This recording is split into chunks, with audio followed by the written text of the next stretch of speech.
Good morning, people. Welcome to another edition of the Early Watch. Today is May 21st, 2018. And we are here. I don't know why the hell we're here this morning. It's too early for me to have my shit together. Uh, Helping us out here, as he has been for the past couple weeks, G Webs is hosting for us. Hey, just grabbing the coffee. No problem at I all. didn't know if he was there or not. Uh, and to start out with, we've had another school shooting that fell into the category of mass murder. And it's odd because I firmly expected the Today Show to be all about that. Trotting out kids, dancing in blood, all that bullshit. But the kids in Texas don't seem to fall for the left's bullshit. So they treat it as if there's no news. I mean, they make scant mention of it, but not like the Parkland thing. I mean, so I found that really interesting, the difference in the two. I got a video we can watch on that somebody posted on the main page on Gun Channels the other day. I don't know if you've seen it. Uh, I don't think so because I rarely watch videos.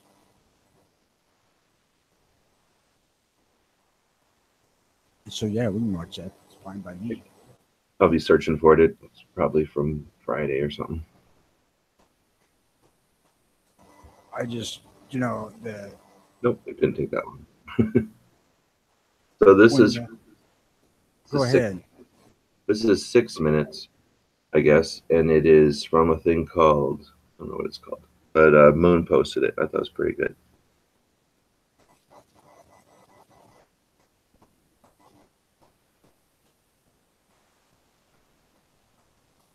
So before I start, I just want to say that a particular type of kind of irrelevant to the, like the United States has been in this cycle for decades. It's only getting worse.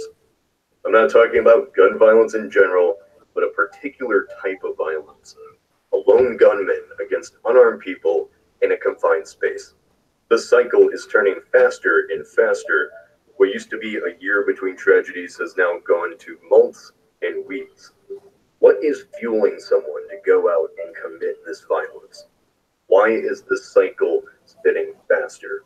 What I want to cover is one factor: how the American media covers mass shootings in the first place. Before I do that, I have to explain. Journalism is a business.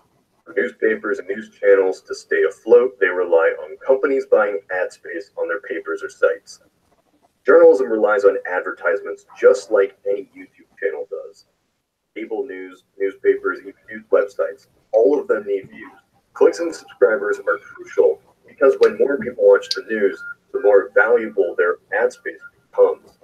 It's easier to convince businesses to advertise if you get a lot of traffic. There's nothing wrong with that. Newspapers and cable news are businesses, and without money, they die. Problem began when people stopped watching. And I'm going to go to faster speed. You can still hear it, right? Sort of spiral for the last decade. People started getting their news online, and this left newspapers and cable news in a tough situation. They needed to keep people reading, or advertisers would leave. Most newspapers couldn't really adapt to that, and they died. Cable news survived because it's more accessible, but the scare of losing viewers to the internet changed the survivors, changed the way that cable news works. How do you give attention to people who get information online? More and more people are cutting their cable packages, and cable news is feeling that. So what do? They try to make the news interesting and entertaining to watch, and you can't always do that. Sometimes stuff just isn't happening. This is why it seems like CNN and Fox News are just padding for time. They make up dumb and pointless controversies. They have dumb arguments with random people who have a certain credential, and it's because they are padding for time. Most of what Fox News and CNN does is basically just filler into the Cialis commercials. Cable news can't afford to be boring in America. Controversy sells, violence sells, debate sells, tragedy sells. It's horrific events that keep our attention. We need more information to understand tragedy, and cable news fully knows this. And that is why one of the greatest jackpots for media is mass shootings. Shootings provide a clue why, where, and how. They have motives, they have numbers, emotion to them.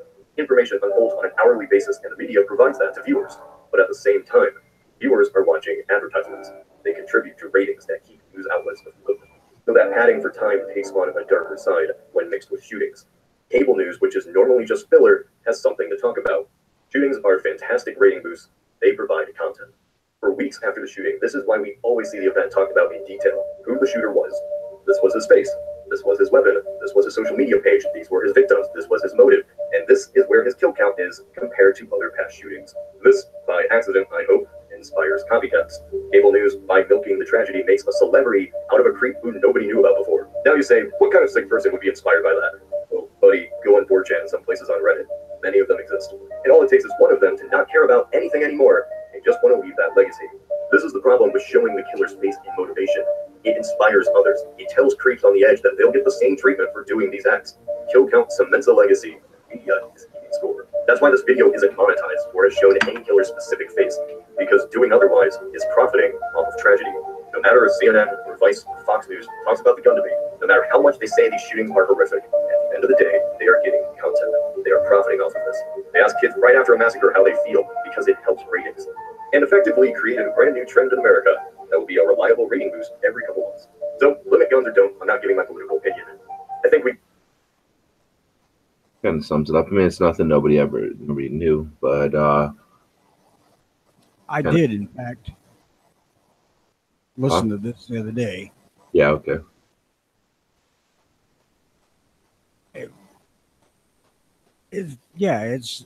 There's nothing really earth-shaking there, but it laid it out in a different way. Yeah, and just to hear it again when we're being bombarded, like, what was it, Friday, with all of it, and then just the what's the word? Oh, there's a word. The oh, I can't think of the word, and it's driving me nuts. I can't think of it. So the feeling that you're getting driven nuts because you know something's about to happen, the anticipation maybe of that we're about to get hit by a bunch of stuff was just agonizing, and we all were feeling that, I think, the other day. Just knowing that there was going to be stuff coming. So anyway, yeah, it's just frustrating that that's the case. So I guess, just hearing it, having it said again, even though we all know it, it's just having it register again with our brain so that we don't have to think of it. It's good being reassured, I guess. Otherwise, I think the weekend was a little somber. People didn't want to just celebrate because it's a little weird when the country still listens to the big media outlets. They get something like this atrocity. Another thing we're going to bring up: atrocity versus tragedy, right? This atrocity. There was the royal wedding too. I mean, that was the most important thing in the world. Well, that's what I was just going to say. That when they get a weekend like this validates their whole existence for being. So they're all about seeing something and reporting on it, like that thing was saying. So this was a weird weekend. They got to exercise a lot of their stuff, and that probably is why, with the wedding, we probably didn't see as much harping as they would have, or they would have liked to. And then I agree with you 100%. They're not going to get the same reaction out of a bunch of Texas kids, even if the kids themselves might be, looking at the fame or whatever, being on the TV and willing to do whatever so that the cameras will look at them. I think they'd go home and have consequences for their parents. They would just think that it's a different culture. They're not going to allow themselves to be puppeted around for the media. Yeah, it's probably still legal in Texas to give your kid ass whooping if they need it. Yeah, or nobody's going to care. I think it's just a different place. And you're right, they weren't going to get any. But like you said, they're also doing that wedding. I think I might have changed my mind on that wedding thing a little bit. So that wedding thing is pretty much the biggest wedding in the world, right? Oh, yes. There's got to be the biggest wedding in the world. I mean, it's just the thing. There's two weddings. There's going to be a biggest wedding in the world, right? So I can understand, I guess, all the different people who are going to have the experience of a wedding, having that interest in what's the biggest one of these things. You know, at least all the people that are going to run around planning out and caring about their weddings. Not necessarily all the women, but all those little girls, you know, growing up playing wedding or whatever. That's what this thing is all about, right? It's for them. It's for that whole part of culture or whatever. So I guess I can understand the attention to it. As far as the cost of it and all that, that's on England. They want that. They're paying for it. That's their money. I think it's a waste of money. I think it's crazy. But I do understand a little bit. I was watching something where, I don't know, just something about the reaction of this lady. I saw on the internet. It was like a TV news or something, but I was like, you know, that kind of does explain it. Like, I imagine it's the same as like when we go to SHOT Show or something. People are like, man, these people talk about guns every day, but now they got to go to this place and look at them all on display. You know, when you say that it's their money, you know, and you think it's a waste, they were saying this was going to bring in $1.1 billion to the British economy. So is it a waste? I mean, it stirs it around, yeah, right? Because, I mean, is it a waste, like, making all them flowers into wreaths? Yeah. You know, but then again, I guess all them flowers are going to get made anyway. Instead of going out to a billion people's weddings wreaths, they went to one, and I don't know. Well, had they not got married, they'd have just wilted and died in the backyard because that's where they came from. Oh, they come from people's houses? They come from the castle grounds. Okay. But yeah, I mean, I don't know. I mean, like I say, when I say it's their money, it's tax money, I guess, from England. So that's on them for letting their government do it. But that's what I'm saying. You know, if that brought in a $1.1 billion in revenue, And what did it cost? probably was a hand wash in cost versus tax revenue. Yeah, I mean, it was like 40 million or something. Was it more than that? I guess we could look. They probably, I think they're paying around 10% in tax. So 101, they got 10 million in taxes out of that. Well, it says the royal wedding cost 45 million, and you're saying it brought in $1 billion. So yeah, come on, that's not a very expensive spectacle. That's crazy. I mean, I don't understand it at all, but I don't care. I don't understand a lot of things. You would think that other countries would have royal weddings then, if it was like a thing. I didn't understand our people's fascination with it until I did watch it. I mean, I sit through the whole damn ceremony and watched it until they left. With your wife or by yourself? No, I just sitting here because it was on TV. We're gay now. Now you're There gay. wasn't You watched nothing the else on. You watch the entire one, you might as well get divorced. You're gay now. Yeah. That's how you become a gay. And it was kind of entertaining. And then they're talking about the princess marrying Prince Charming. And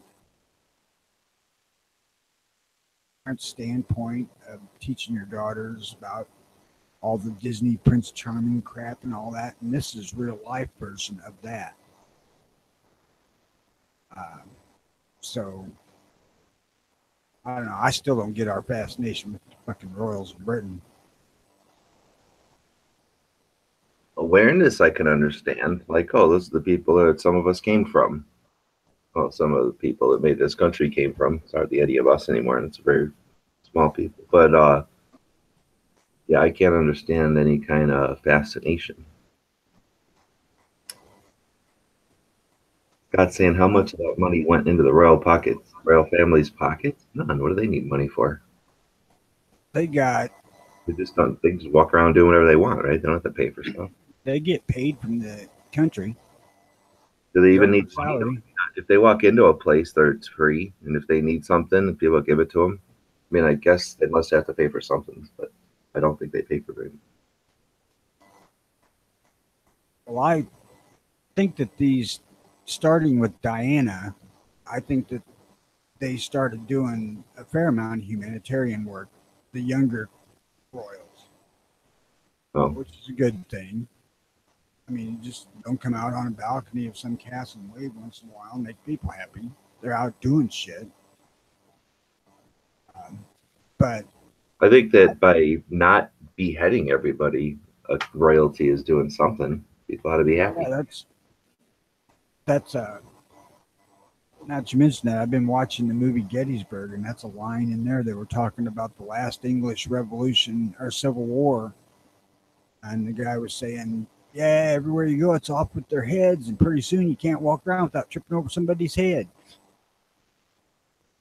Crazy. But I don't know, man. I don't have the fascination with them. I don't give a shit where they fucking go on honeymoon or if the princess wants to sunbathe topless. Who fucking cares?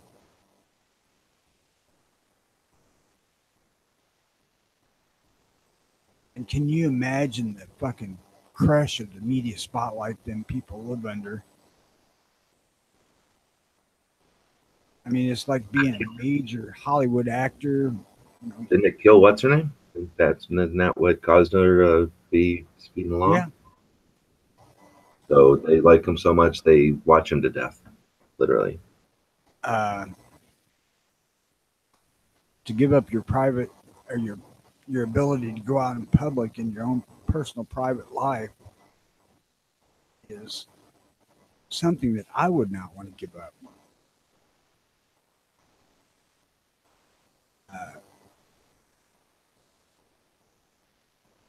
I don't know. I have never wanted to be in that position. I can tell you that.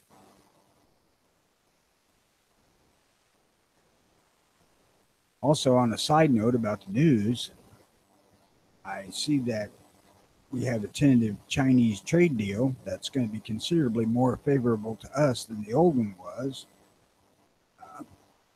And that's a direct result of Trump's trade war that was going to destroy the fucking world.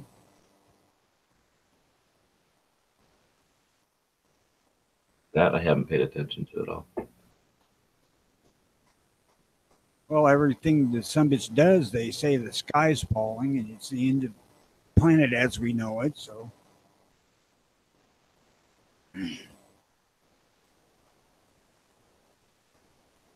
I don't know. U.S. and China call a ceasefire and trade dispute. What was the deal? Well, Trump was going to put a 30% tariff on everything, aluminum and steel to start with. He did that. Okay. Because China was importing way less than they exported to us.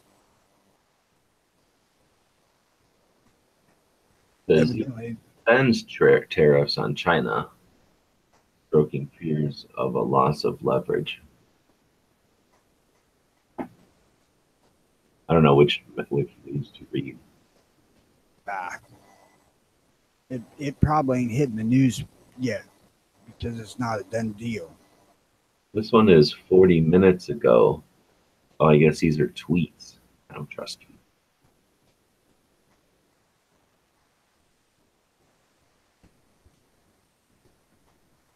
Let me look and see if it's on MSN. Probably not yet. I just seen it on my local news this morning.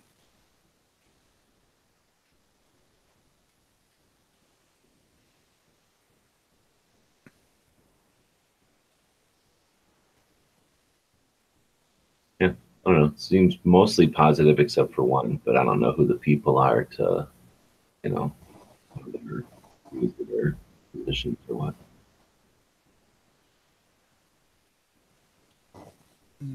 So did you get any shit done over the weekend? No, I did not. I did not accomplish jack shit over the weekend, to be honest with you. Hell, it ain't even in MSN money. Bastards.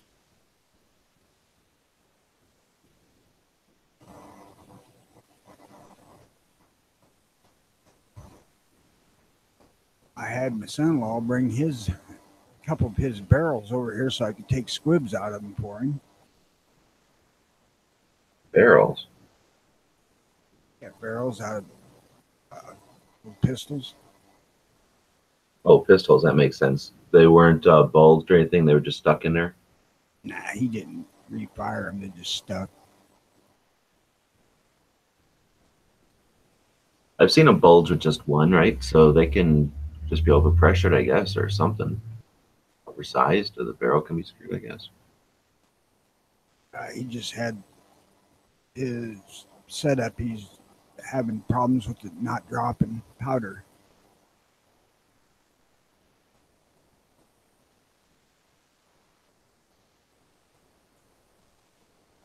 Been working on this timeline. I don't know if you can see it good.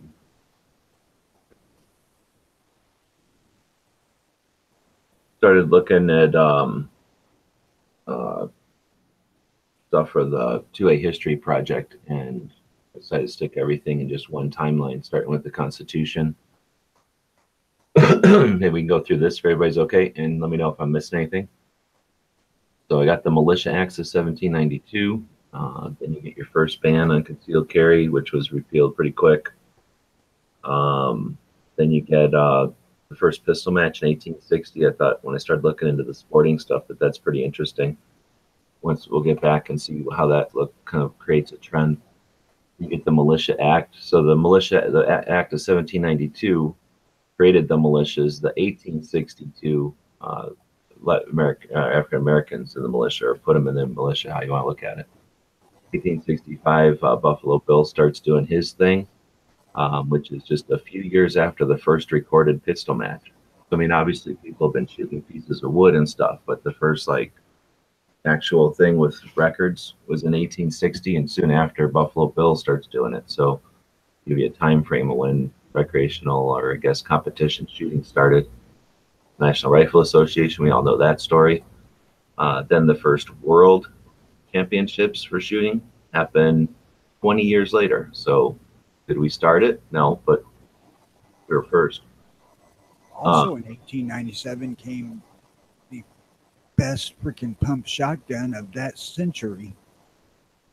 That's a whole nother one to do conventions and stuff. Got the U.S. Revolver Association. Civilian marksmanship is from 1903. So this is one of the reasons I like doing these kind of projects. You've heard of the civilian marksmanship before, I'm sure. Oh, yeah. Did you realize that that was created with the National Guard and the 1903 Springfield and the CMP were all together? Nope. Yep, that's the whole thing. So the idea was to give guns to kids so that they could shoot, and then a bunch of greedy adults kept taking them, and then they eventually said, all right, we'll give up and let them go to everybody. But originally it was so that kids could get 1903s, have them and use them, because people weren't used to lever actions in 1903. Imagine going to war and having people go, I wish I had a lever action because I don't understand this bolt gun. So 1903 bolt guns were weird for people, and they had to, their theory was to let kids have them, get used to them, get good at them. So if we ever needed to use them, we weren't learning how to use them as adults. I thought that was kind of neat. So started out as a division of the military. Let's see, then you get International Shooting Union. It's like a international shooting thing. Skeet shooting didn't even start until 1910 to 1915 somewhere. Yeah, now that was invented not far from where I sit. Skeet shooting? Yep. I think it was Indiana or something. The actual shooting kit plays. I think it was Indiana. Elkhart, Illinois. Okay. Well, I think originally, back in the day, they would shoot birds. So the first one was. They started glass balls. Yeah, they would take a glass ball full of feathers and they'd shoot at those. And it said Annie Oakley one time shot like 5,000 glass balls in one time, and she missed like 13 or some shit. Like she barely missed any. So that's crazy. 1911, the Sullivan Law. So that's the first law in New York. First, actually, we had those first CCW laws in the 1800s, 1813 to 22. There was two laws. in Kentucky and Louisiana, and they were both removed by the state's appellate courts as being unconstitutional. Then in 1911, this guy named Sullivan was a crooked politician. You know, the New York politicians were crooked.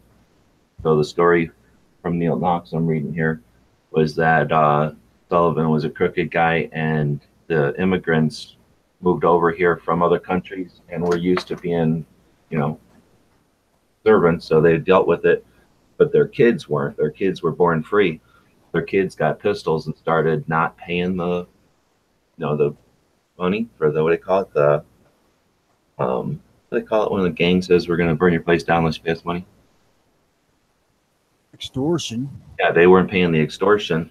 So they created a law that said you couldn't own a pistol unless you had a permit from the police. And this guy was the police, so he didn't offer any permit. So that's the beginning of New York's gun laws, where from criminal intent and abuse from 1911.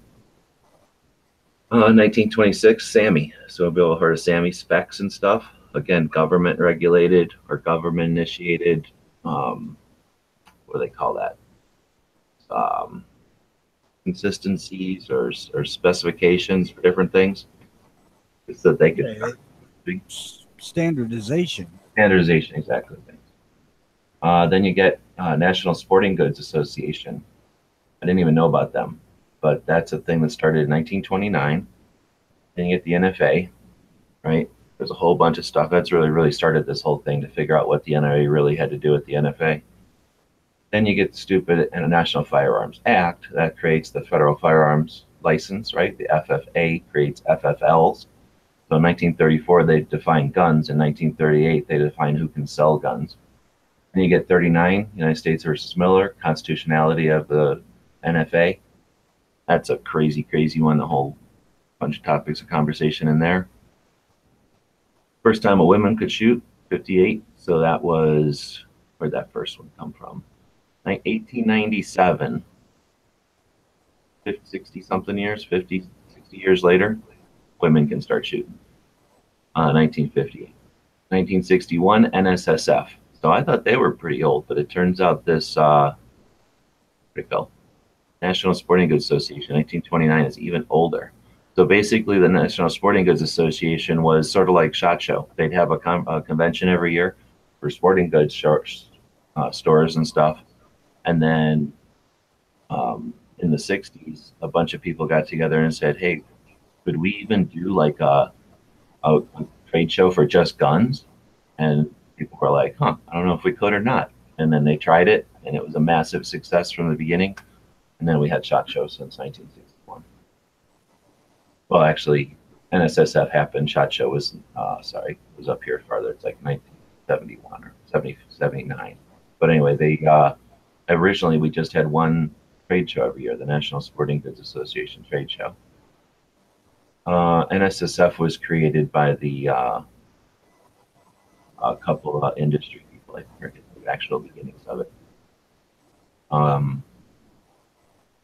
And it was something like a handgun ban in North Carolina or something created this one. Then you get the Safe Streets Act of 1968, which is a bunch of bullshit that turns into the Gun Control Act.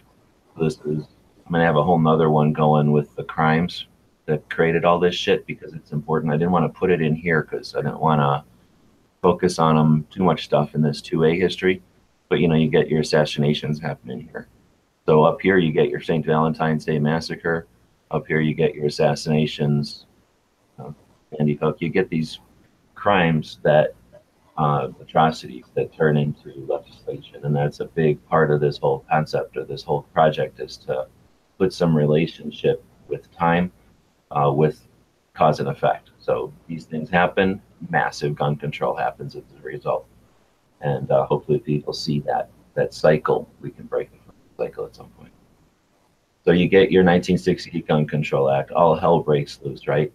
Citizens Committee for Bear Arms starts up. That's Alan Gottlieb starting to say, what the F?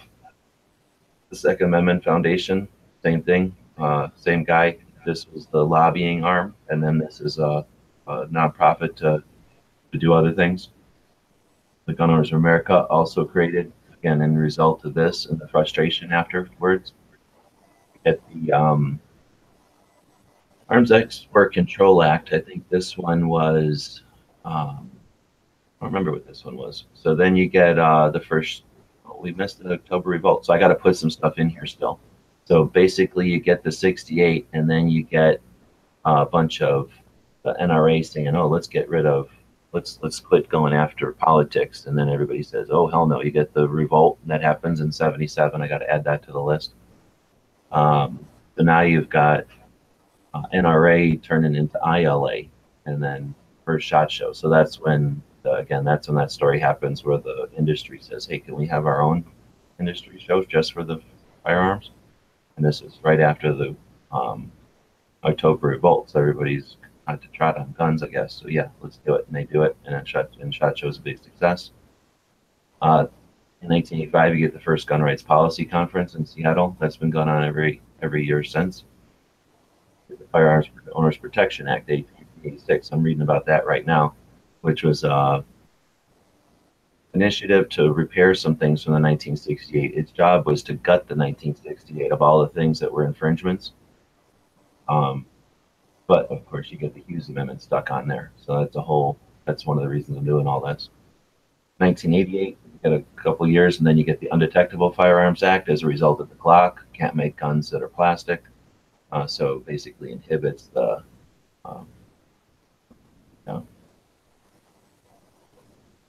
what should I say, innovation in firearms. You get the semi-automatic rifle ban in 1989, which was from China. I should have put China on there. And then EPFOs created in 89.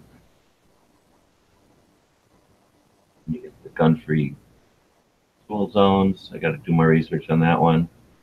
International Shooting Hall of Fame. I don't know if I need to leave that one in here. Doctors for Responsible Gun Ownership's been around since 93. Brady Hill. Huh? I didn't say anything. Okay. You get the assault weapons ban in 94. IDPA's invented, pink pistols, Nagger. I found some interesting stuff about Nagger. I don't think I hate them as much as I used to. They bring in $14 million a year, but they outspend NRA in lobbying. So they're putting that money into the right back into lobbying. Still not sure that means anything. We'll see if that's effective lobbying or not, but it might be. USCCA, another one that I'm curious about. Started in 2003. Got open carry. I'm not sure if they've come and gone, but at least they started in 2004. AZCBL, Appleseed. Appleseed's interesting too. Then you get the protection of lawful commerce in arms. This is the protection that the firearm industry has from persecution or lawsuits based on criminals using firearms in crime. And that's the thing that Hillary was suggesting is like horrible, horrible gun lobby. This Youth Shooting Sports Alliance, I'm not sure about them, but they're 2007. At Heller. I had some other lawsuits. And then Arms Citizens Legal Defense Network, that's Masada Youth and Marty Hayes out of Washington, alternative to the other quote-unquote CCW insurance. You get Oath Keepers, you get McDonald versus Chicago, that's where Illinois gets their CCW, and the Supreme Court rules that the Second Amendment is the right of the individual and that it applies to the state, not just the feds. And then this International Association for Protection of Civilian Arms Rights is some sort of international group by the Second Amendment Foundation. It's got something like 59 countries in it now. And then the last thing that we've got added to the list is the Firearms Policy Coalition. So I'm trying to keep fairly inclusive history there with touching a little bit of everything, so that we can keep it in order and get an idea. Like I said, it's kind of neat how you see, we have this individual right, and I guess it's either not explored or not really, I don't know what the word is, enjoyed until you start getting into the 1800s. So 50 something years later, people figure out they are free. They had to come from somewhere, and a generation later, everybody is free now. They've got this right to firearms, and they live in a free country, and they're not afraid of each other. Nobody's trying to kill them. I mean, I guess wars happened all through here, but for the most part, we see the pistol matches start, and then we see Buffalo Bill running around and having fun with exhibition type of stuff. NRA starts up to do shooting. So I guess one of the things I don't have in here yet is some of the conservation type of things, the hunting clubs. I just have some of the gun side stuff in here, but you can still get an idea that it starts out with your just basic right, and then you start to see some sporting stuff, and then the shooting sports kind of exist, and they exist for a good 60 years or something until they start to kind of fall away as far as popularity. And I don't know if that's so much popularity or societal effort to remove firearms from, the common thing. Somewhere in here, oh, you know what I did? There was quite a bit of sports stuff. I started doing sports stuff last night, so I ended up putting all the shooting sports history on its own little thing over here because there's so much of it. But you start to see things like the Olympics. I never realized the Olympics, right? The first Olympics, the first modern Olympics was in 1896. And there was 9 events, 4 pistol events, and 2 high-power rifle. So I guess they're saying shooting was one of the 9 events, but the shooting event was elaborate. And there's been shooting in every single Olympics except for, there was only 2 where there wasn't any shooting, 1904 and like 1928. Were the only 2 Olympics there hasn't been shooting. So as much as I'm not a big fan of Olympic shooting, I think I should be at least aware of it more and a lot more supportive of it, since it's sort of been a very consistent backbone of the Olympics, just as much as anything else, which is pretty awesome considering that's international, right? Yep. So in the 1900s, right at the start of the century, you get all the sporting groups kind of I guess enough interest in the various realms of shooting that they become their own like things. So like the various associations happen here and around the country, the world. So I like that. U.S. Revolver Association, man, they started that up at what would be the end of the revolver only era.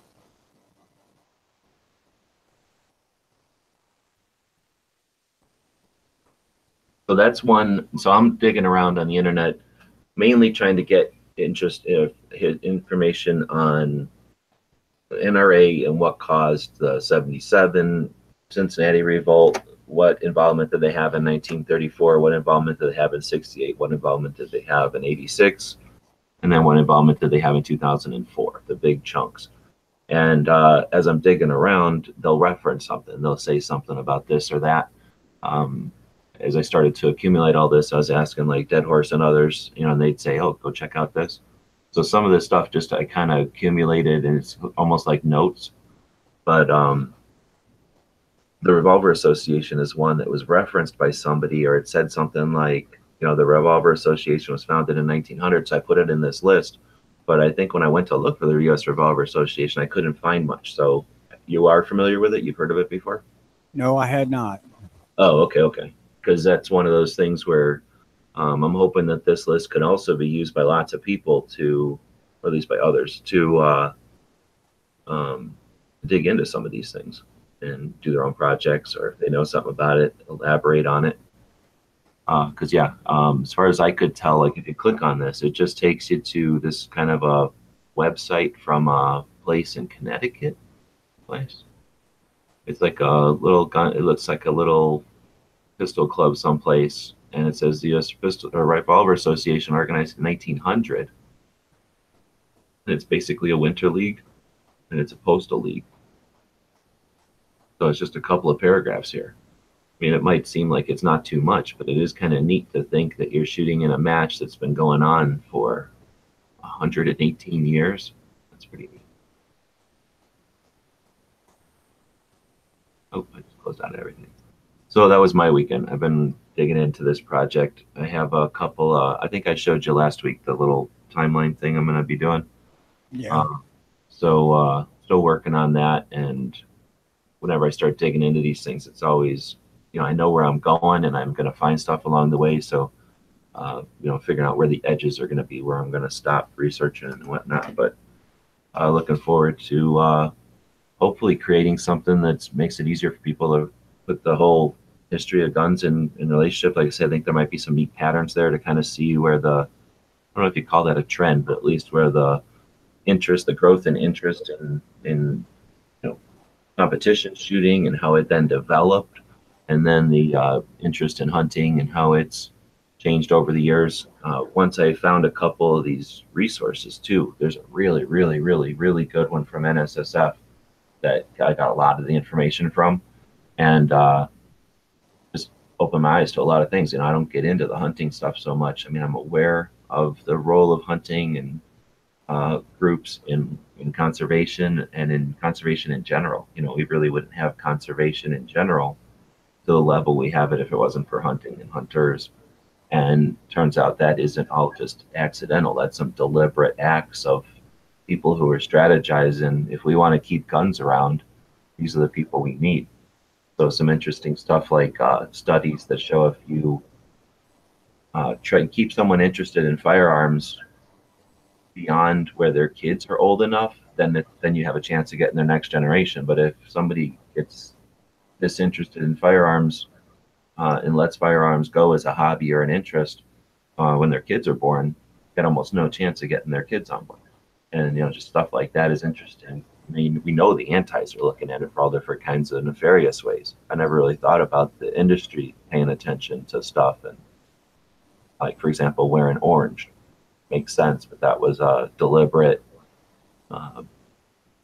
we call it like exercise. That was a deliberate thing that a lot of people contributed to or collaborated on, and now it's hunters wear orange. But like, there was a time when that was unheard of. I never really thought about it. I just kind of always had orange stuff, and I think I was going to hunter safety courses just as that initiative was taking place. One of the reasons why I love squirrel hunting so much is because I don't have to wear that fucking blaze orange. So you're not a fan of the oranges? No, I am not. I understand it. And we do have a certain amount of people who come in from the outside wanting to hunt here who do not have a freaking clue about hunter safety and the potential that there's other hunters hunting where they're hunting at. So you need to be visible, or some stupid son bitch might shoot you.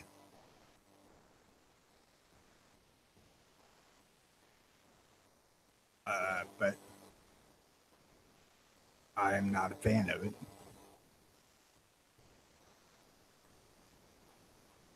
I would be a little bit more forgiving of it if we could wear blaze orange camo, where you have kind of a pattern breakup, although I don't think that deers are blind as they think. A little bit of breakup and you don't have bright sunshine, you might have better luck. I hunt in the blind anyway, it doesn't matter. So that's two things. I didn't know you couldn't. I don't know they differentiated between regular orange and the camo. I figured if it had orange in it, you're good to go. Well, Illinois says 400 square inches of solid blaze orange. Oh, okay. So they gave you a super parameter. So it's 400 square inches. That's more than like a hat then. Yes, you have to wear the vest. All right. Chest vest. So I was always told deers are black and white, so they don't see it. I agree with you, though. Who cares if they're black and white or not? They're going to see a big square white thing walking around that's not normal, or your hat even. But like you say, the camouflage better because it's they're used to seeing weird stuff behind things, or amongst things. Just the weird things around in space that would bug them, I think. I'm sure that the blaze orange camo even stands out by the way it reflects sunlight. Well, for the deers, you mean? Yes. Just because it's like brighter than whatever the hell else is around it, and it's not like a garbage bag that's just white. It's reflecting white. Exactly. Yeah. I mean, I hear that. Now, here's the thing. I haven't hunted a deer with orange on ever. We don't have to do that out here. It wouldn't work out here, I don't think.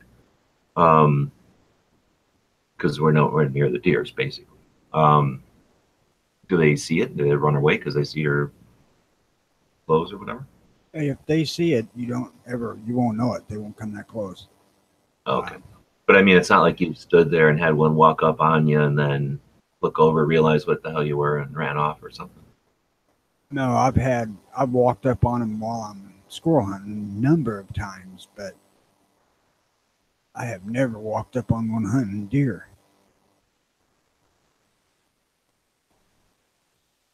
And I don't always wear camo squirrel hunting. I just go out there in a t-shirt and a pair of pants. I don't care. What if we went the other way and made the deer wear the orange? Then it would be easier to hit them, and everyone would know just shoot for the orange. That ain't a damned idea. The transition years could be dangerous. Yeah, no shit. Like in the mornings, the humans wear orange, but in the afternoons, the deer wear orange. That would be a bad. Just the orange bullseye over the vital area. Like a shooting sea. Yeah. All right, well, In other world news, I see that there's an interesting dichotomy happening in Europe or over there with Britain. Some reporters trying to get crossbows banned because it's horribly easy easy it is to go and buy a horribly deadly weapon. And in Switzerland, they're fighting the EU over not wanting to implement their gun control. So, the one that walks out of the EU is going further with gun control than the EU is, or as far. And the one that you don't really classically think of as fighters are standing up to the EU. Found that kind of interesting and kind of funny in a way.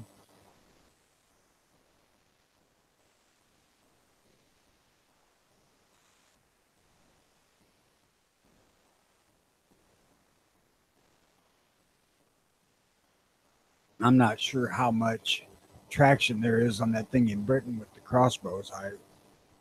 What I read is posted on the Gun Channel's page, and it looks like it's just one reporter from the newspaper stirring shit. But I don't know for sure what it is, or how much there is to it. well, speaking of the main page, let's go through it. Wait, All which right. one are you talking about? You're talking about the crossbow one. Yeah, the one Rupan posted.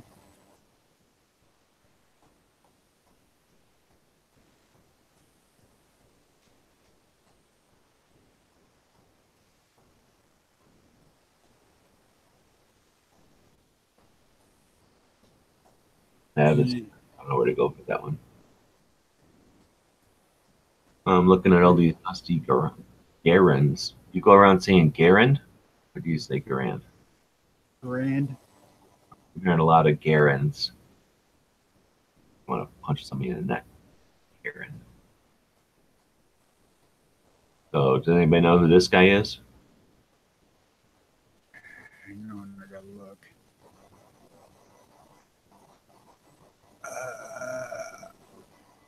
I know Talladega Motor Speedway. This guy. Never heard of him before. But it looks like this is the CMP, so it's by Talladega. I've heard of Talladega. Where is that? Florida? California? I think it's in. South Carolina? And I think it was in Carolina. Yeah. All right, But so I this don't know. CMP range, and this guy must be visiting it, and it must be near that other thing, and it looks like they got a bunch of rusty Garand coming back.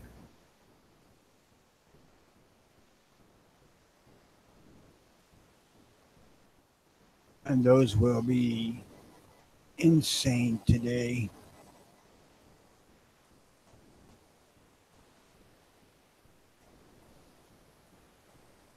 Chief Operating Officer. And Perry back in the day.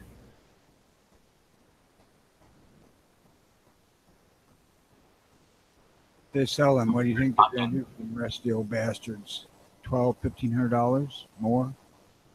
I don't know. That was that picture. When you see that picture of that firing line of all them kids back in the olden days, you try to tell them kids guns are bad. Good luck. That's tons of kids there.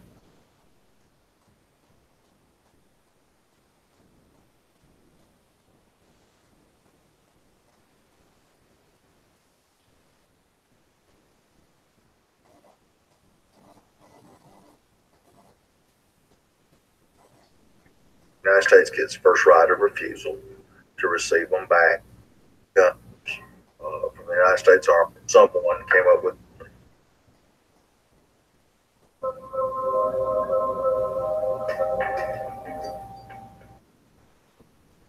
shortly after Korea. Someone came up with the idea in the government to loan out surplus military weapons, small arms from the United States Army to foreign governments to help them in the fight against communism.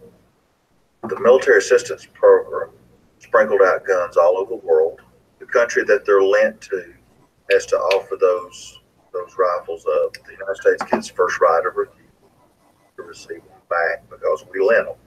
If the United States Army turns them down, then the country can dispose of them.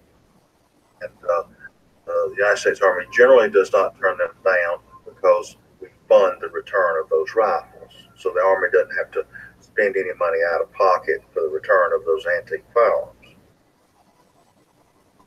During the era of the military assistance program, the U.S. government sent M1 rifles to several countries around the world as we tried to fight the Cold War. The two rifles here on the table are interesting examples of that. Take, for example, this one, Springfield's 949720. It comes with two detainee cards that tell the story of how this rifle ended up coming back after spending time in the military assistance program. And the story that these two detainee cards tell is that on May 14th, 1970, soldiers from the 14th Infantry Regiment were sent to secure a UH-1 Huey crash site. The helicopter was from the 187th Assault Helicopter Company, and it crashed just over the border in Cambodia. So soldiers from 14th Infantry secured the crash site, and in so doing, they had a brief firefight with opposing forces. At the end of that brief firefight, those soldiers recovered 949720. Now, this rifle is an International Harvester M1, and we believe that this was a military assistance program rifle that was sent to the government of Iran before the Islamic Revolution in 1979. We believe that the rifle was probably used during the Iran-Iraq War, and at some point in there, the Iraqis turned this rifle over to the Taliban, and it ended up in Afghanistan. And we're pretty sure that it was an Iranian military assistance program rifle because of the fact that it was manufactured by International Harvester. Then, about 2 years ago, this rifle was recovered on the battlefield by U.S. fighting forces in Afghanistan. I call it the Sand Garand because it's still got dust from Afghanistan all over it. It has this interesting tape on the forward handguard, and you can see that some Taliban fighter took this piece of rope and fashioned it into a rifle sling. And these two rifles, together to me, they narrate a very interesting moment in the history of not just the Cold War, but specifically the military assistance program. Neither of these rifles are for sale. They remain here on display. That'd be awesome if you could get those. I wonder what the percentage of super crazy ones like that. Probably a lot of them are like this, just out of arsenals.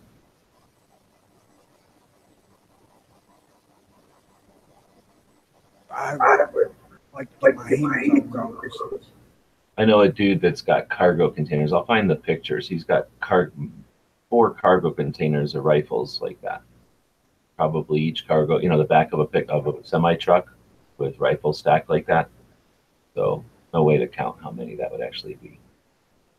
His ATF audits take weeks. Wow. Greedy bastard.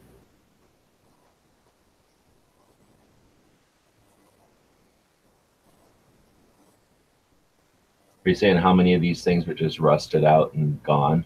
Think about all that rusty shit sitting in with all those good ones. Ugh.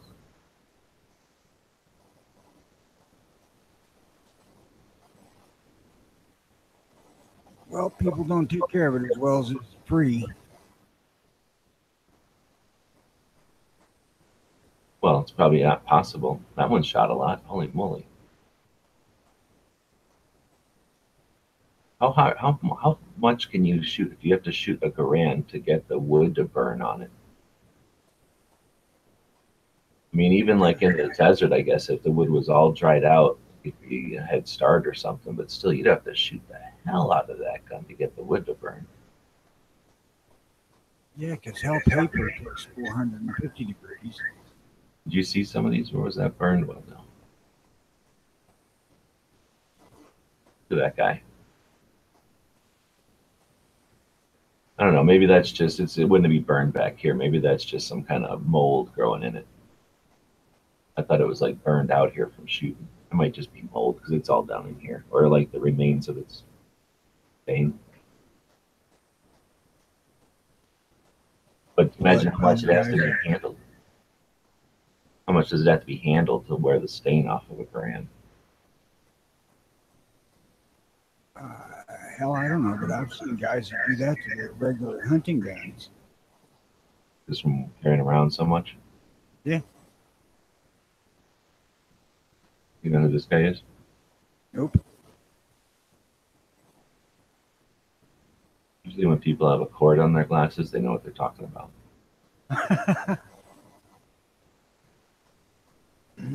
Well, my 5-year-old granddaughter, nope, 6, sorry, has a lanyard on her glasses. So There you go. Brilliant.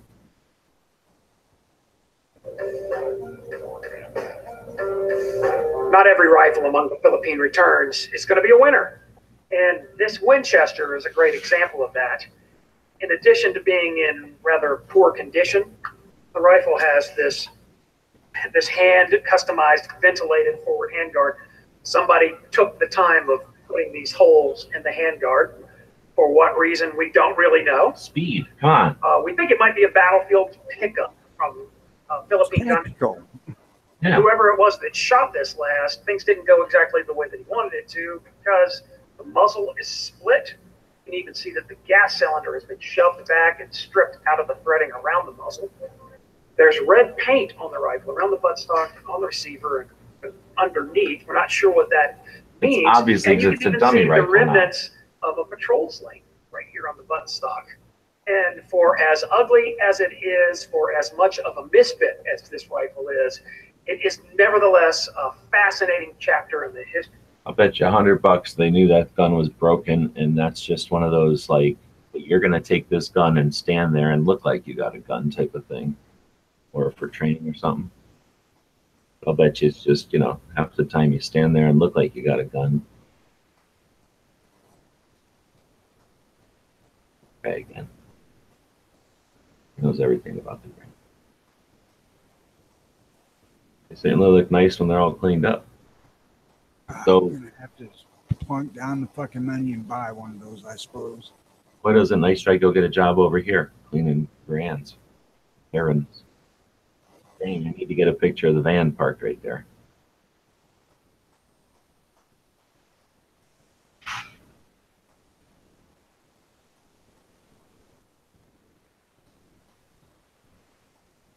Damn, they're $9.99.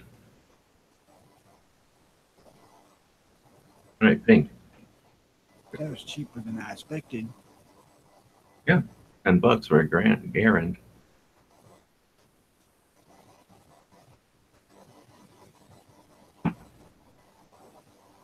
Let's see. So we got that crossbow show. We got I don't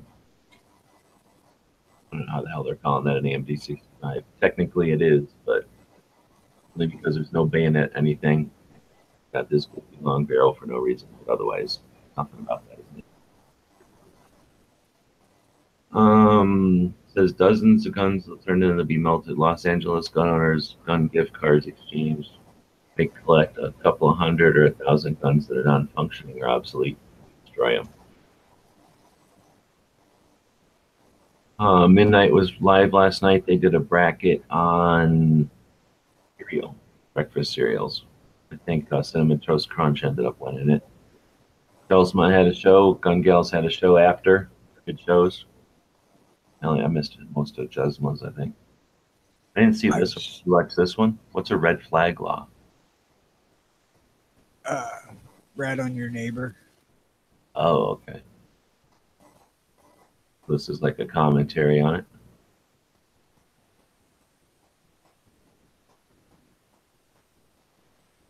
Patriot posted a picture of his Gunners of America sticker with the Gun Jails patch. Appreciate that. Potatoes had a couple of lobbies going. Patriot also joined this Michigan something coalition for the right responsible gun owners. Pretty cool. Yeah, they're saying in the chat Talladega's in Alabama, so okay. Alabama.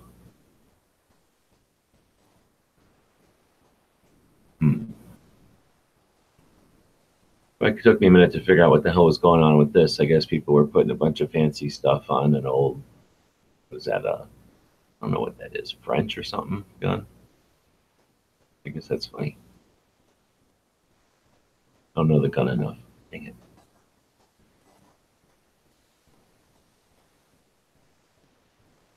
Potato's doing another chat. Matt doing his chat. I guess that was yesterday. Was it yesterday? That Horse had a couple of chats. This is a, you watch this guy ever?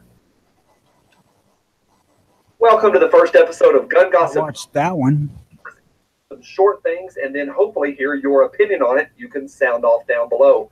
The one that folks are going nuts about online this weekend is Yanny versus Laurel.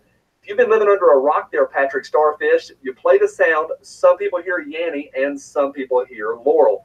I'm going to play it for you and then tell you exactly what I hear. Yanny. Yanny. 9mm is a perfect round for concealed carry if you're a woman.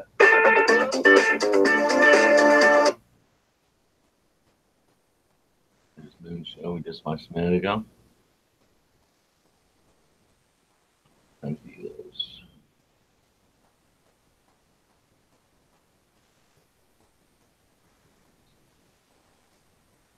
Oh, BT out in chat's asking what happened to the van chat last night. So he stopped by to give it a like before going to bed, and it was gone this morning.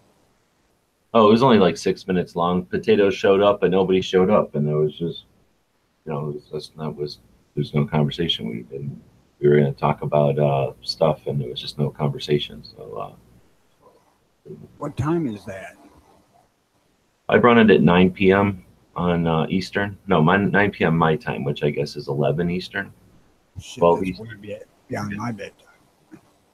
Yeah, I don't want to do it in the afternoon, and everybody else does their shows, so I do it after pretty much everybody except for midnight. And I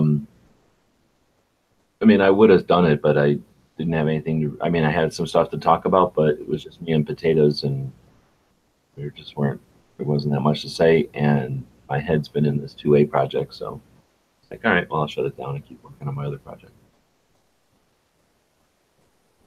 But anyway, yeah, so we had a short one yesterday. I just moved all the topics to a future day. Lately, last couple of weeks, I've had like 4 or 5 people in there, and I had another idea what I was going to do, actually, now that I'm thinking about it. And since I didn't have enough conversation going to be able to take my attention away from running the show, it was just frustrating. So, and there was nothing going on in the comments. Nobody said anything in the comments. It was just me and Potatoes looking at this topics, and it took us 5 minutes to address them. Let's see. Pardot did a show, and it was Armed Forces Day the other day. We have 3 holidays, I guess, 3 days of of not really awareness. 3 days for the armed forces. We have Memorial Day for all those who are paid the ultimate price and are on. And then we have Armed Forces Day, where people who are currently serving, and then we have Veterans Day for people that have served but aren't dead. So Armed Forces Day was this weekend. It's time to say thanks to people in uniform still. I didn't do anything. I didn't go out this weekend and I'm poor, but that's one of the perfect opportunities to buy lunch for somebody. Say, hey, buy this, pay for the person behind me, kind of thing. Dano's asking. Go ahead. I said, shit, I didn't do anything because I had to get up at 4 o'clock, take my old lady to work. And if I break my sleep cycle even by 15 minutes, I'm fucked for the whole damn day. And I was asking about the Spyderco sharpener. You ever use one of those? Nope. The only sharpener I have, those ceramic thingies that come with the Rapala knives, or Rapala, whatever the fuck, how to pronounce it. And then I have Arkansas stone. Not that I know how to use it, but have it. I don't have a problem with stones at all. I like stones better than anything. Oh, okay, I shouldn't say that. I grew up on stones. What I really, really like now, though, is those, they're like plastic flats with little circles of diamond. You know what I'm talking about? Right, yeah, that's kind of what comes with Rapala, but they're not diamond, they're ceramic. Okay, well, whatever. I like the new modern stuff, so because a stone will wear. Eventually you use a stone for too long and it gets that big hollow in it, and then just when it's got that sweet spot for a minute, and then it's no good really, or at least it's less effective.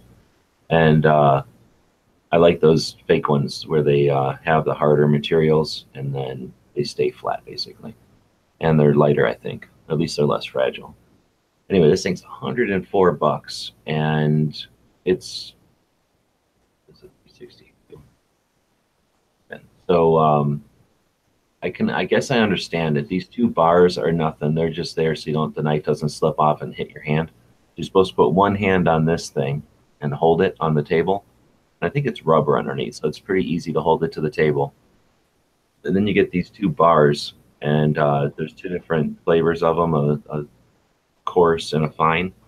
And I wouldn't mind them. I don't think so much if they were round, but when they're triangle like that, I just don't like it. It's too, you need to have I don't know, it's not helping me.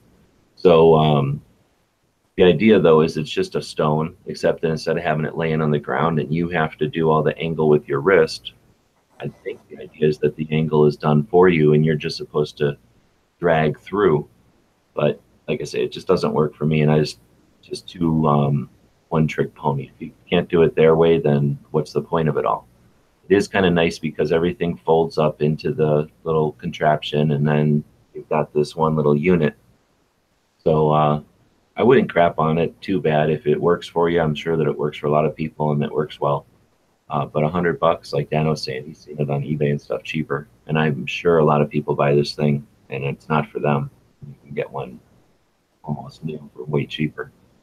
That's I commented on, said you need to find somebody to teach him how to use a stone, because once you know how to do that, you can do it with the fucking rock out of your damn driveway.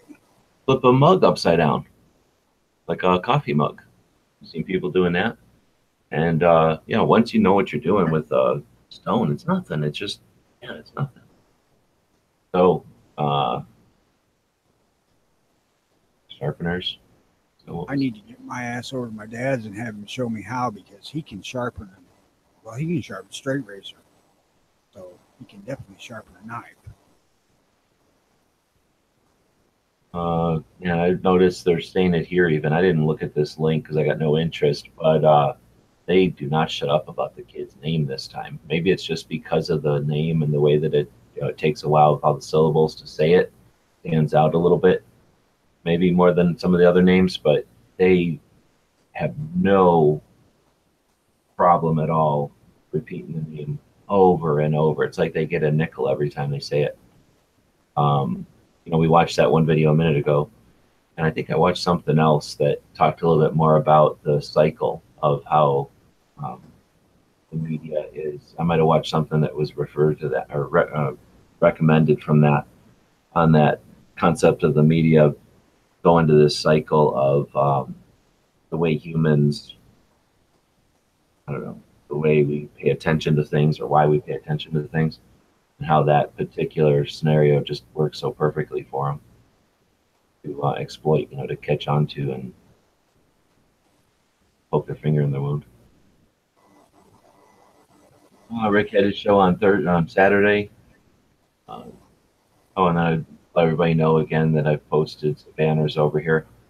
So we're on the main page of Gun Channels right now, and I've always had this banner up here. Right now it just says Gun Channels or whatever, but sometimes it's a banner for Brownells, and other times it's a banner for Palmetto State. I just added those banners over here for people, a Palmetto State one and a Brownells. I also added this USCCA one, since I guess I am an affiliate with them. If it's something that you're a member of or you're curious about, I'm not recommending it or I'm not disrecommending it. Plenty of people use their insurance and are happy with it. Plenty of people are members of the group and get their magazine or use the forums and stuff, and they're happy with it. And I think it's not that expensive, a couple $100 a year. And as far as the insurances go, that's comparable, if not cheaper. Anyway, so we get a substantial slice of that if you do your CCA thing with them. So I figured I'd put it up there. And I'll just leave those up. I personally loathe banners. I don't like them. I don't, Gun Channels takes long enough to load as is, and we have stuff that's useful. Everybody's channels over here. The only really ad stuff we ever have had is over here is these Gun Channels patches, and I'm almost embarrassed to say we've sold like 2 of those, maybe, over the last 6 months. So this doesn't work or anything, but as far as getting people to buy or anything, so I just hate to add a bunch of more stuff. I mean, it's not huge. It's just 3 little images. But again, if you want to use them, use them. But I did get requests. People have asked me about them in chats. People have sent me messages about it. So I'm putting them there again. And they'll come down again, too. If people don't use them, I don't like looking at them personally. And just makes us look like we're a banner place or something if people aren't using them. So that's that. I still say you need to get one from Midway. I'll go see if I've got one from Midway somewhere. I don't have it through that particular company, but I'll see if I'm affiliated with different companies. I'll see if I can. I'm not sure if they are. Like I said, banners aren't my #1 thing. I've used them in the past. You can make a couple $100 a month if you've got just a lot of traffic. And I guess we have traffic here, but I don't. It's not my cup of tea. I don't like looking at banners. I don't like putting on my stuff. Have you seen this thing? I don't know if this was from Friday or if we looked at it or not, but it's a poster, and it's just all of Trump's tweets. Or not all of them, but a bunch of them, I guess. 2,398. I don't know if they're significant or not, but that's sort of a picture of it. There's just this giant poster. Somewhere in here he's got this kind of thing where you can zoom in on it. So it's going to come with one of these wallet-size magnifier dealies. Would probably be handy. Never going to load, but it's a giant poster, and when you look really close, it's just nothing but a list of tweets. I'm going to zoom in on it.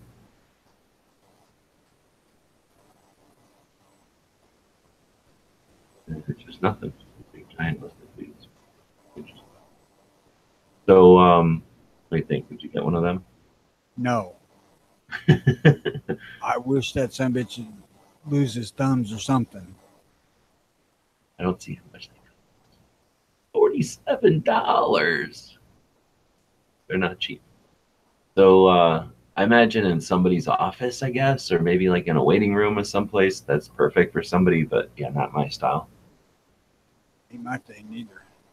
Dan Tills posted a video about Texas stuff. I really, I talked about it, I think, on Friday. I want to do a thing on tragedy versus atrocity. I'm just going to probably make the video now when I'm all pissed about it, and then I'll like schedule it for 6 weeks out or something so that it's not inappropriate. but everybody's calling it tragedy. It's kind of one of those things that's driving me nuts, like Clip in magazine or something. And this is all probably Friday after the show. And the one thing here is that this is Monty saying that I'm watching Dick Durbin say on Fox that Northwest Indiana gun shows don't do background checks, and he's saying he's purchased guns there and he's had to do background checks. And he's thanking everybody for sharing their knowledge and exposing how crazy the media really is. Right on. And yeah, then Durbin's at the head of the heap of repeating the anti's talking points up one side and down the other. And they win when they are, when they don't even listen to the other side or acknowledge the other side. They say, this is how it is, this is how it is, and this is how we should react based on what we just told you. Clover had a chat about ITAR, the international all export regulations, basically, import and export regulations. Tosh had his ham show. I didn't watch that one this week. And then, have you seen this video from Cycle about his pistol? No. 14 minutes, but he talked Put in about service as the model 1935A. He talked about it on Daily Gun Show. So he bought this pistol, and I don't remember if he said he bought it at a gun shop or at a show. But he bought this pistol and thought he got a decent deal on it. And then I guess as he was exploring it more, it's got little tiny Nazi marks on it. So it's more than likely this is a French gun that he was really just trying to acquire a French pistol. And he says it turns out that it was probably a gun made in France on this French factory, but during Nazi occupation. So they'd stuck their Nazi crap on it. And then so there's no import marks. So I'm hoping that means, some Nazi was walking around with it, got popped. Some dude took this home as a thank you. Maybe it's Beachy. What is that, the French resistance? No, the French German ass kissers. Oh, well, then maybe one of them is laying somewhere, and this guy brought it home as a thank you gift. But anyway, kind of neat. And he says these grips aren't right, but they certainly look kind of cool to me. I don't know what they are, but that's a weird looking wood. I like it. And I guess if it don't look right, it's supposed to be like a Bakelite kind of brown, and it gives it the wrong look. It's supposed to look a little bit more black. Well, utilitarian. This makes it look kind of like an actual sporting gun. When they get the Bakelite kind of Soviet looking, or at least industrial, I don't know what the word is. They look just a little bit more like a tool. So that's Cycle's video. If you want to watch it, he talks all about it. It's only 15 minutes. Caliber's that? Goofy caliber. He can't even shoot. I forget. French. It looked pretty narrow. Oh, it's 7.65 Frenchy long. Forgot the Y. So yeah, he can't shoot it. I guess it's possible to get ammo, but not. It's pretty much reloaded, I guess. Another Jonesbus show, and then Knives, get late night chat. Knives have one going all night. I got a thing going. I talked about it, where if you buy any 4 patches in the month of May, I'll send you one of our magnetic patch panels. It's like a piece of magnet with some Velcro on it, and then that way, if you have like a toolbox or a gun safe, or like I've got a server cabinet here, anywhere you got metal, like a whiteboard even, you can stick that piece of magnet on there. Then you got a piece of Velcro, and it'll easily hold 4 or 5 patches, and that way you can get some stuff places where you normally don't have it, and those will be free for anybody that buys 4 patches. Trying to clear out inventory so we can get some new designs coming in. Hopefully Angelina's going to come back from her trip and get another sewing machine. Hoping to have some ability to sew some stuff. And then it was Budget did a 1,000 sub giveaway, and Clover did his show after the Friday atrocity. If you watch this video, No, I did not. you're gonna have a treat here for 2 minutes. So this is Gary, and this is why Gary is awesome. Hold on. Do you need a cup of coffee or smoke cigarette or something? Because this you're gonna like this video. It's only 2 minutes, and I cannot say enough how cool this video is gonna be. Tell me a little bit about your guns here. Well, my name's Thomas Allman, and I do engraved guns and high-end guns. What you're looking at on our turntable is a 2.5-inch 22 Python, which Coke only made one of. Told you they make 3 22s, 1 2.5, 2 6 inches, and they all went out the back door. None of them was ever sold, so you can't get letters on them. That's one. The 2.5 is on the table floating around. Then I have Damn. 1908 45 automatic, which is done engraved by Mike Dubler, probably the best gun engraver we have in the United States at this time. He's out of Evansville, Indiana. And then we have over here is a old Outdoorsman 22 in a red box, which are very rare. Here is a 22 Banker Special made in 1935, nickel with yellow pearl, and it's made for engraved for Jackson County Bank. It was made for there in 1935. And on the inside, yeah, I can open it.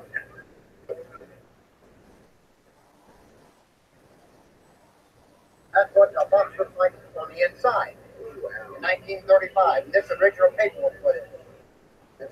These two guns here are one of a kind set. These were made in 1983. This is the John Wayne set. The one you're looking at is called a deluxe model. They made 90 of those. The other one is the presentation model. They only make 47 of these. But the man ordered these in 1982 when Coke was making them. He said he wanted to set up a pair, but he wanted to have the same serial number.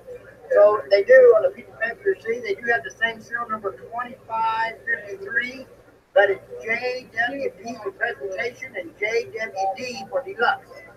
That's the only set that Coke ever made with the same serial number.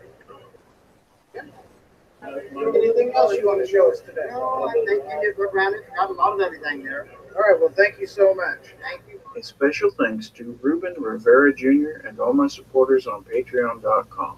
I couldn't do this without you. Thank you. An excellent video, huh? Yeah. There's some artwork there. Yeah, seriously. And that cool story about the couple coming out the back door.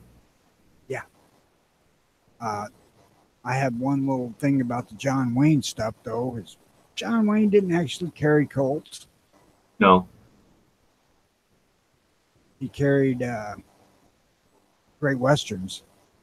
And Really? at the end of The Shootist, his last movie, the gun that he had that Richie threw across the room was a Ruger.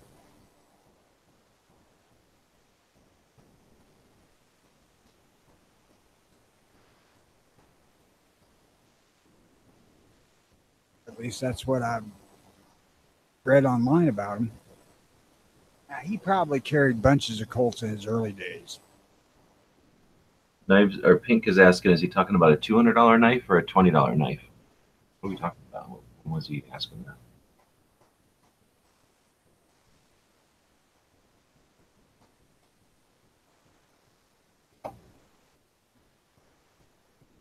I don't know. I don't know if they're talking about the sharpening thing Dano posted. Oh, great point. Yeah, that's a good point.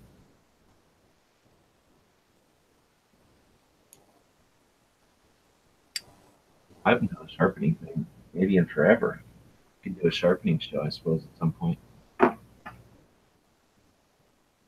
Well, let's see. So, dang it, I was just going to bring something up about that. Play that guy. No, I can't remember. Maybe on the YouTube side now.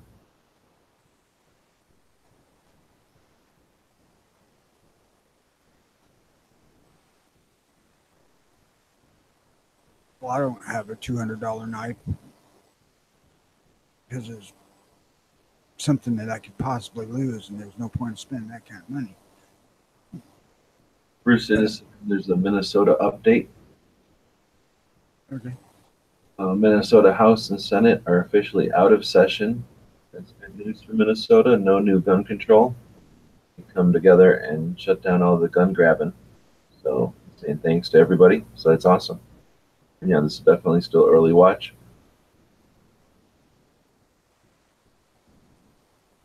Check my Gmail this morning. Or look.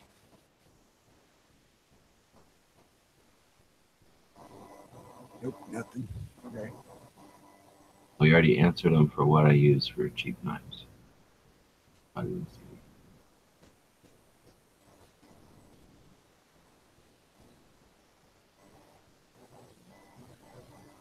it. Again.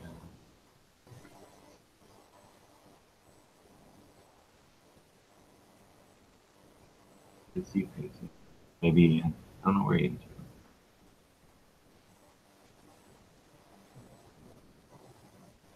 I have no idea, but I need to wrap up here because I'm in a lot of pain.